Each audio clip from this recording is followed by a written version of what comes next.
can you see my screen here? Yes.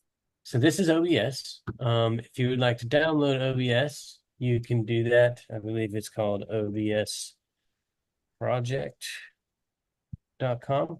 You can come to this site here and you can download for whichever machine you would want. But when you do, Okay. but when you do download it, it will look something like this. It may look a little more like this. I always switch it to studio mode so that, for example, if I have two different sources, I can switch between them. So like right now, I'm highlighted over what's called Scott's feed, and over here in the actual section that's streaming is Andre's feed. And if I wanted to switch between them, I can go transition. Now I have the same thing on both screens. And I think I can just switch back by blinding one of them, and then I can transition it back. So that's how you can control your sources within OBS. What sources you have, though, are completely up to you. You can see all of the different kinds of sources you can add here. You can add a video camera, you can add a media file, you can add an image. So if you had a preacher giving a sermon, you could have a image sitting over here that had scripture on it, and when it got to that point in the pastor's sermon where he needs to go over that scripture, you could display it to the screen momentarily, switch back to the feed that has the preacher actually preaching, and when he's done with the scripture, move it back over. So that's how you manage Okay. source in OBS. But the real purpose of why I'm here is to help you understand how to connect your encoder to the media cloud. Because Okay. once you get to the media cloud, you will be able to connect any of your live channels to any of your apps, as well as embedded web players, Facebook, YouTube, things of that nature. So none of your live event channels haven't been used yet, as you can see under the status. And in order to activate them, I'm going to go ahead and activate one for you for testing purposes, if that's all right. The channel one, I think they are doing a paywall behind it. Hannah's doing something with it. That might be The, being used. well, it's not being used at all right now. It may have a paywall to it, but as far as Oh, okay. as far as where it lives, it does not live on any apps. So when I set Okay. it and we run a test on it, no one is going to see it unless they're logged into your media cloud or standing behind me. Okay. So Okay. let's use channel one. I hate it when it does that. We're going to use channel one. So when you need to utilize a new channel, you just click on it and you give it a name. Do you know what you want it to be named? Yes, it's called DFC. DFC. Yeah. Okay. So then we'll just hit set up. And now you have a whole channel. If you go back to here, you can see it's the only one active. When you're doing live events, you're always going to want to schedule a test event. So you'd hit add upcoming event and you would put test event, and you can add a description if you want. And then you select what time you want it to start. And it is in military time. If you're in a different time zone or you have a broadcaster working in a different time zone, they can adjust that here so they're not confused. Okay.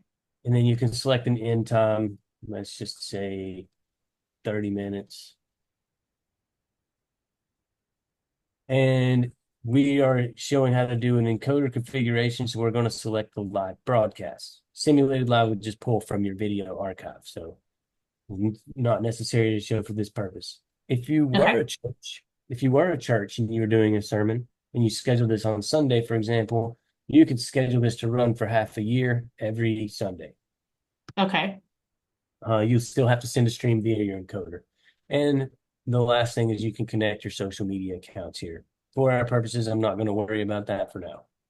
Then you Okay.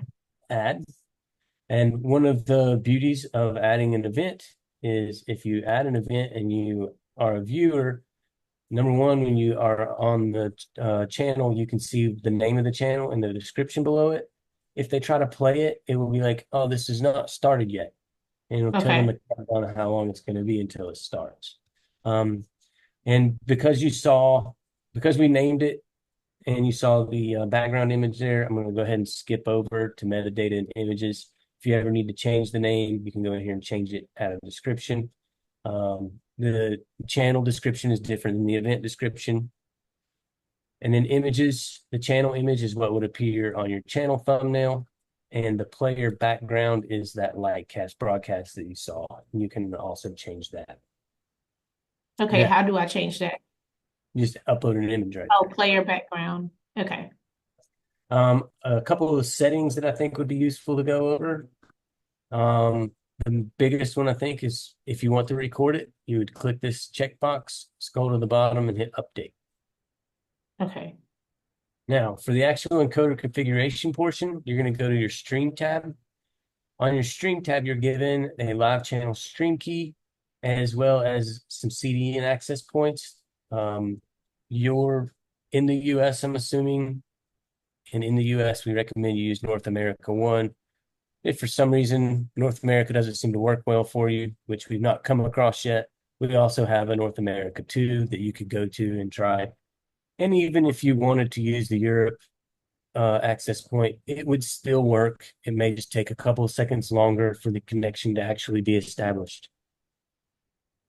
The backup stream is mostly for linear streams where, let's just say, for example, there was a really bad storm where you are locally. You could have another version of the stream being broadcast in a completely different state, completely different country that has power. And if your power goes down where you are locally, it'll pick up the backup stream and keep playing it. But for a Okay. live event channel, you do not need to worry about it.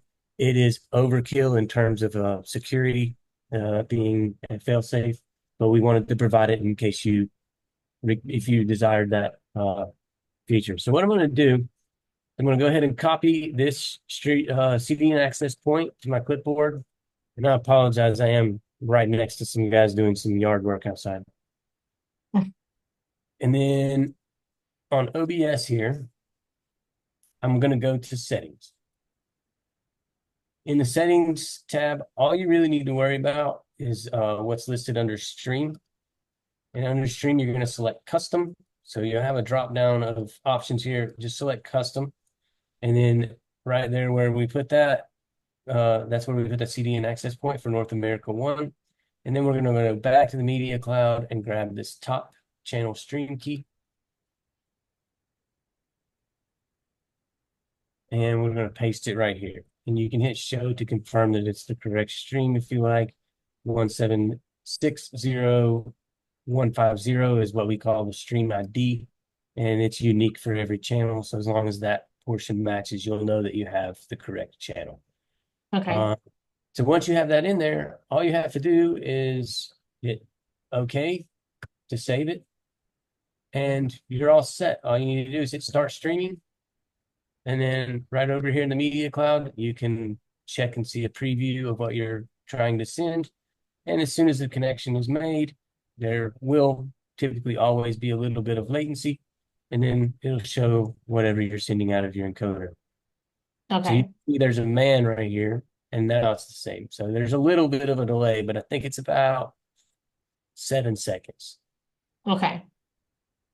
Any questions on any of that? No, so basically I will always need my computer everywhere I am to make sure I have this OBS connected. Well, Is that that would be helpful if you're not utilizing some other ability to stream because, for example, we're in a Zoom meeting right now. Zoom mm-hmm. has the same capabilities as OBS in terms of connecting to a custom RTMP destination. So you could stream your Zoom calls if you have a paid for Zoom account. You Mm-hmm. There are mobile apps out there such as Streamlabs, and Streamlabs is powered by OBS, but it's a mobile app. So you could do a video broadcast from your cell phone or your iPad. Okay. And then there's standalone hardware encoders like Epiphan Pearl, or a Wirecast software or Amazon's Elemental, and those would have an admin panel, and you can control them remotely. So you don't need to be next to the encoder at any given time.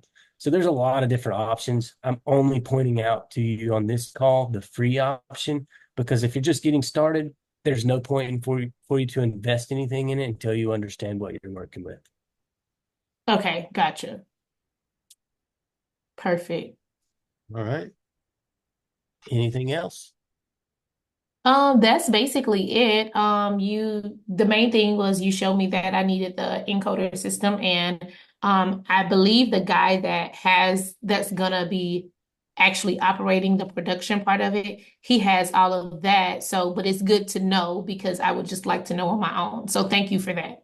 Yeah, absolutely. And if you do have somebody who's not fully looped in on what you're trying to accomplish, I am going to send you this meeting as a recording so you can just pass that along to someone if they don't know what they're doing. If it's somebody who knows a little bit about what they're doing, maybe it's just going to be something to help, give them a refresher and be like, oh, yeah, I know how to do that. Okay, perfect. Thank you so much. This was so helpful. Not a problem at all. Thank you, Carolyn. Okay, and I'm sorry, I do have one more question. I Sure. don't need any transcoding to make this thing work.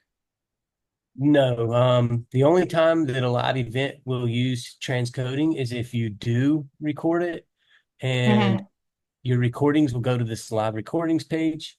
If you have a recording here, it will live for 30 days free of charge. So that's free Hmm. storage, but only for 30 days. Okay. Um, if you want to keep it as a VOD asset and convert it, you will use transcoding and storage doing that. Okay. Sounds great. All right. Thank you so much. Not a problem at all. Thank you. Okay, bye-bye. All right. Bye bye.